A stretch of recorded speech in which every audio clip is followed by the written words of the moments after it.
What the? What's up, everybody? Welcome to another episode with my pal Alex and Feisty Pants.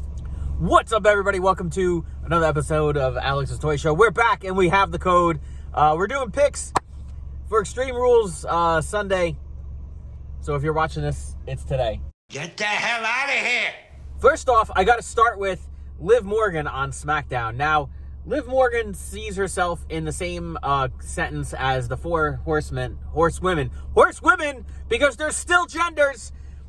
She sees herself in the same sentence, or wants to see herself in the same conversation with the four horsewomen. If you don't know who they are, you shouldn't be watching wrestling videos. I see that. Like, if you could take Nikki Cross, let me tell you, all right, because there's another thing. I used to like Nikki Cross. Now I hate her because she's in this stupid superhero gimmick, and she got the briefcase. She cashed in on Charlotte. Now she lost the title, and now she's a tag champ with the Australian Giant.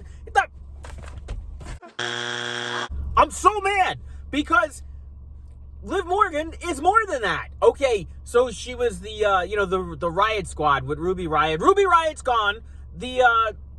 What the hell was her name? The Barbarian girl. She was a Viking. Sarah Connor's gone. It's not Sarah Connor. Whatever the hell her name is. They're all gone.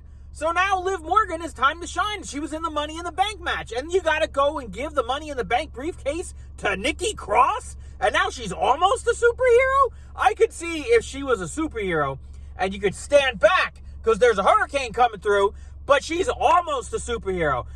You may as well not even be a character if you're not almost a superhero. So, I hope Liv Morgan beats the shit out of Carmella, because we need to shake up the roster. We need a little life in the roster. I know the draft is next week. I'm half excited because the draft, I don't know, it usually ends up being messed up anyway. And then people are like, oh, well, you know what? We can't have Roman Reigns, John Cena, Finn Balor, and Brock Lesnar all on SmackDown, so let's fucking mix it up. And they mix it up. And then why did you have a draft anyway if you're just going to shuffle players back and forth? And then you have stipulations and trades. Fucking bullshit. So I'm picking Liv Morgan to beat the shit out of Carmella on Sunday.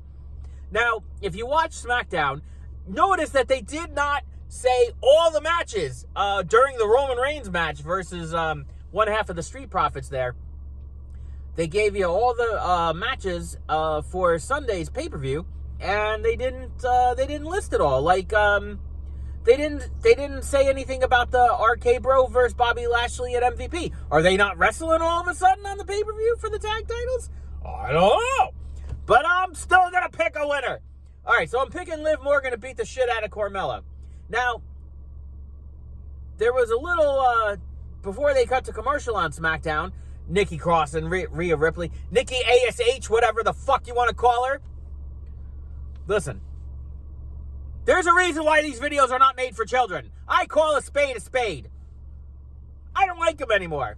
All right. So Nikki Cross and Rhea Ripley, they're the tag titles, right? They're the tag champs. So they had Natalia and Tamina out there. And then all of a sudden, Shotzi Blackhouse and Tegan Fox come out on the little tank, moving like really, really slow. Like what was that?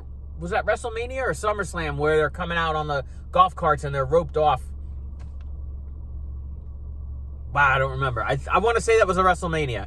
Anyway, moving really slow, and then they shoot the rocket in the middle of the ring, and I'm like, what the? Are you trying to blow a hole in the ceiling? Are you trying to give somebody a heart attack? Whatever. So, are we going to see a triple threat match for the tag titles on the kickoff show? I'd be all right with it. I really hope Tamina and Natalia win the titles back because they were deserving, and I thought they were great champs. Triple threat for sure, though. Damian Priest, Sheamus, and Jeff Hardy. I'm picking Damian Priest. RK Bro versus Bobby Lashley at MVP for the Raw tag titles. I hope they don't get kicked to like the Raw episode because that would suck. Sticking with RK Bro on that one. Big E cashed in on Bobby Lashley and is not defending the title on the pay-per-view? The fuck? Unless he is, because they didn't say he was, so I don't know. Charlotte versus Alexa Bliss for the women's title. I don't think Alexa Bliss is going to win this, but it's going to shake up her character. I like the whole playground nonsense. I like the dark side and the, and the what if. And when what's her name? Dewdrop looked at the doll and they did like doll cam and it winked at her, like going back like a month. That was hilarious. And I mean, that's clever. That's clever stuff. But, can you do that sort of thing in front of a live audience? Because hopefully the world is coming back. I don't think you can. So I'm wondering if they're going to cut the character and go back to like 5 Feet of Fury, which I'd be okay with also. I am more powerful. The Man versus Bianca Belair for the SmackDown Women's Championship. I'm going to come back to this one. Usos taking on the Street Profits. I'm going to pick the Usos to retain. Roman Reigns versus the Demon Finn Balor. The Demon is undefeated. They made mention of that several times on SmackDown.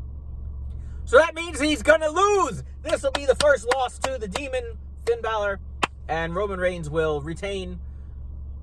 Going back to the Man versus Bianca Belair. They bring the Man back because ratings suck. And the Man is a heel champ. But the people still cheer. And then Bianca Belair, embarrassed once, embarrassed twice. See, what happens is, like, if you win on the go-home show, you lose at the pay-per-view. That's a thing. That's been a thing since before Hulk Hogan was Hulk Hogan. So I'm going to say this is the only title that changes hands. Bianca Belair wins back the title, sets up a bigger feud going into Survivor Series. Done. Picks in the comments. Leave them. I got to go to work. That's why I'm wearing a collar. Normally I'm wearing jeans and a t-shirt. At least I still have my coffee. Duncan makes the world go around.